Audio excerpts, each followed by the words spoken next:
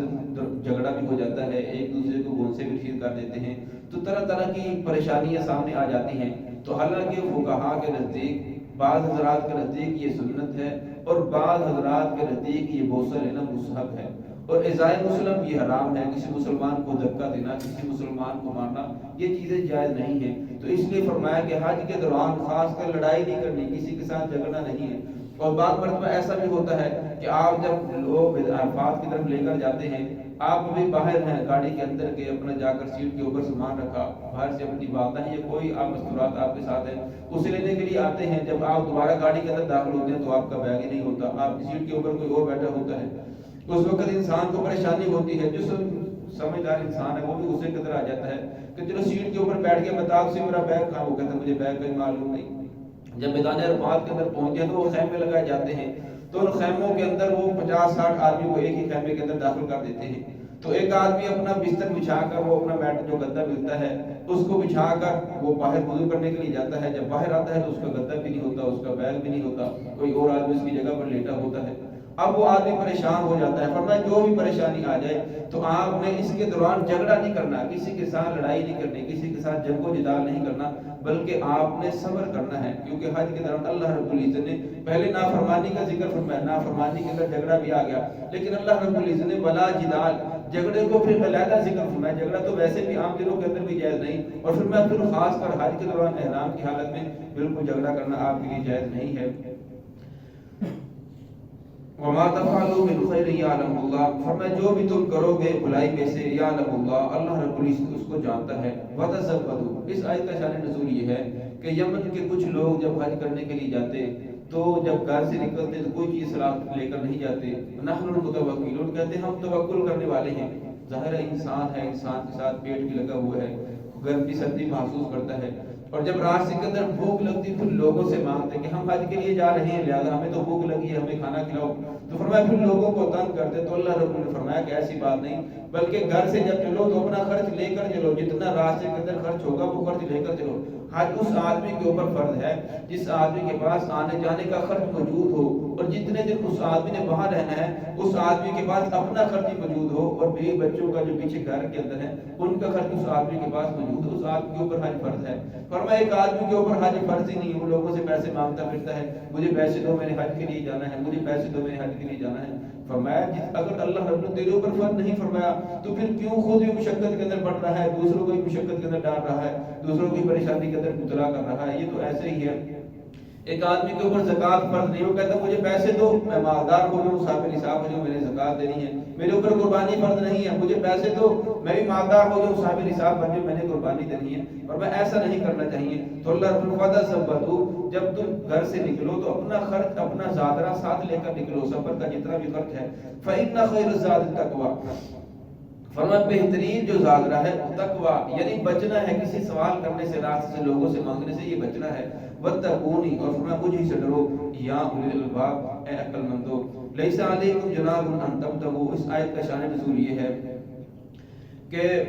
پہلے جو لوگ حج کرنے کے لیے جاتے تھے اسلام سے پہلے, تو وہاں جا کر خرید و فروخت بھی ہوتی تھی. وہاں 3 بازار تھے, عکاظ, ذوالمجاد. وہاں جا کر جب خرید و فروخت ہوتی تو وہاں ناچ گانا ڈانس بھی ہوتا, طرح طرح کی خرافات بھی ہوتی. اور اسلام نے جب باقی چیزوں سے منع فرمایا تو صحابہ کرام کے دل کے اندر یہ بات آئی کہ شاید حج کے اوپر جا کر وہاں خرید و فروخت کرنا بھی ہمارے لیے ناجائز ہو گیا, کیونکہ ہم تو خالص حج جو ہے اللہ رب العزت کی رضا کے لیے کر رہے ہیں, تو لہٰذا یہ چیزیں بھی ناجائز ہوگی. تو اللہ رب نے فرمایا کہ نہیں, بلکہ ایسی بات نہیں ہے. لیس علیکم, تم پر کوئی حرج نہیں ہے, جناح ان تبتغوا فضلا من ربکم, یہ کہ تم تلاش کرو اللہ رب العزت کے فضل کو, یعنی تم خرید و فروخت کر سکتے ہو. آدمی نیت حج کی لے کر جا رہا ہے, وہاں جا کر خرید و فروخت کرتا ہے, کوئی چیز بیچتا ہے یا کوئی چیز خریدتا ہے تو اس کے لیے جائز ہے. ایک آدمی گھر سے نیت ہی لے کر چلا کہ میں نے وہاں جا کر خرید و فروخت کرنی ہے, میں نے وہاں جا کر تجارت کرنی ہے, اور پھر اس کا جو مقصد ہے, نیت ہے اس آدمی کی حج کی نہیں بلکہ کاروبار کی ہے. نیت اس آدمی کی حج کی ہو, نیت حج کی لے کر جائے, پھر وہاں جا کر فرمایا خرید و فروخت کرنا چاہو تو وہ بھی کر سکتے ہو. فَإِذَا فَزْتُ مِنْ عَرَفَاتٍ, اور فرمایا جب تم لوٹو میدان عرفات سے. میدان عرفات حج کے 3 فرض ہیں, فرائض میں سے کوئی چیز چھوٹ جائے تو وہ رکن ادا نہیں ہوتا, حج ادا نہیں ہوتا. واجبات میں سے کوئی چیز چھوٹ جائے, جس طرح نماز کے 13 فرائض ہیں, 14 واجبات ہیں, وضو کے 4 فرض ہیں, غسل کے 3 فرض ہیں. فرض میں سے اگر کمی رہ جائے تو پھر وہ چیز نہیں ہوتی بلکہ دوبارہ کرنی پڑتی ہے. اگر واجبات چھوٹ جائے تو واجبات چھوٹنے کی وجہ سے سجدہ سہو سے نماز ہو جاتی ہے. اسی طرح حج کے دوران واجب کو چھوٹ جائے تو پھر دم دینے سے وہ حج ادا ہو جاتا ہے. فرمایا فَإِذَا فَزْتُم مِنْ عَرَفَاتٍ, میدان عرفات کے اندر ٹھہرنا یہ فرض ہے. فرمایا جب تم میدان عرفات سے لوٹو تو فرمایا فَاذْكُرُوا اللَّهَ عِندَ الْمَشْعَرِ الْحَرَامِ, ذکر کرو مشعر حرام کے پاس, یعنی اس سے مراد مزدلفہ ہے کہ مزدلفہ کے اندر جب تم آ جاؤ تو وہاں آ کر اللہ رب العزت کا ذکر کرو. زوال کے بعد سے لے کر مغرب تک آپ نے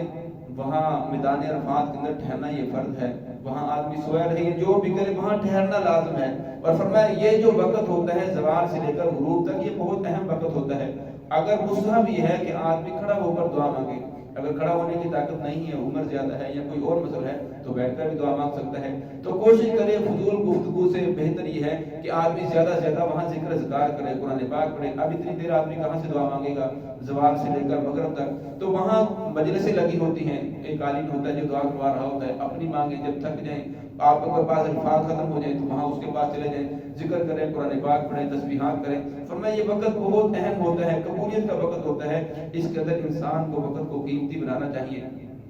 عند المشعر الحرام, اور فرمایا جب تم مشعر حرام کے پاس آ جاؤ, یعنی پھر آپ نے ظہر اور عصر کی نماز وہاں اکٹھی پڑھنی ہوتی ہے، یعنی عصر کو ظہر کے وقت میں پڑھنا ہوتا ہے۔ اگر کوئی آدمی یہ کہے چاہے کہ نہیں بلکہ میں تو وقت کے اندر پڑھوں گا تو وہ آدمی گناہ گار ہوگا۔ اصل کے اندر عبادت نام ہے اللہ رب العزت کی ماننے کا، رسول اللہ صلی اللہ علیہ وسلم کے طریقے کا۔ آپ صلی اللہ علیہ وسلم نے وہاں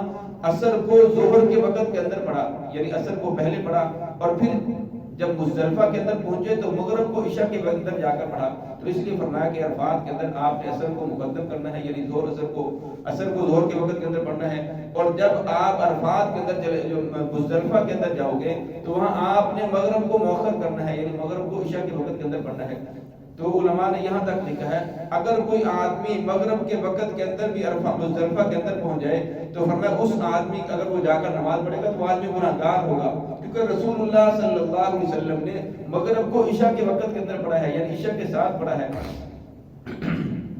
امام نے مغرب کی نماز پڑھائی، اقامت کہی، مغرب کی نماز ہوئی، فرمایا پھر عشاء کی نماز کے لیے اقامت بھی نہیں بلکہ وہی اقامت، اب فرمایا پھر عشاء کی نماز پڑھی۔ تو اس لیے فرمایا کہ مغرب اور عشاء کو مزدلفہ میں جا کر جمع کریں گے۔ اور مزدلفہ کے ساتھ ایک وادی ہے جسے وادی محصر کہا جاتا ہے، تو وہاں بھی ٹھہرنا چاہیے،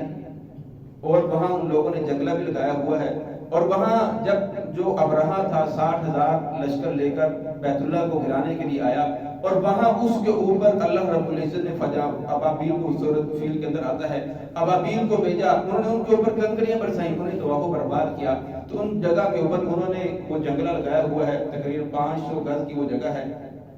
تاکہ کوئی لوگ اس کے اوپر نہ آئے، اس جگہ پہ نہ آئے۔ یہاں اللہ رب العزت کا عذاب آیا تھا ان لوگوں کے اوپر، تو فرمایا اس جگہ کے اوپر نہیں ٹھہرنا چاہیے بلکہ وہ بھی مزدلفہ کی جگہ ہے، لیکن وہاں جانے سے انسان کو گریز کرنا چاہیے۔ وَاذْكُرُوهُ كَمَا هَدَاكُمْ، اور فرمایا یاد کرو اللہ رب العزت کو، کما ہداکم، جیسا کہ اس نے تمہیں ہدایت دی، اس راہ راست کے اوپر اللہ رب العزت تمہیں لے کر آئے۔ وَإِن كُنتُم مِّن قَبْلِهِ لَمِنَ الضَّالِّينَ، اور اس سے پہلے تم بھٹکے ہوئے تھے، گمراہوں میں سے تھے، تمہیں راہ راست کا نہیں پتہ تھا۔ دعا ہے کہ اللہ رب العزت ہم سب کو صراط المستقیم پہ چلنے کی توفیق عطا فرمائے۔ بسم اللہ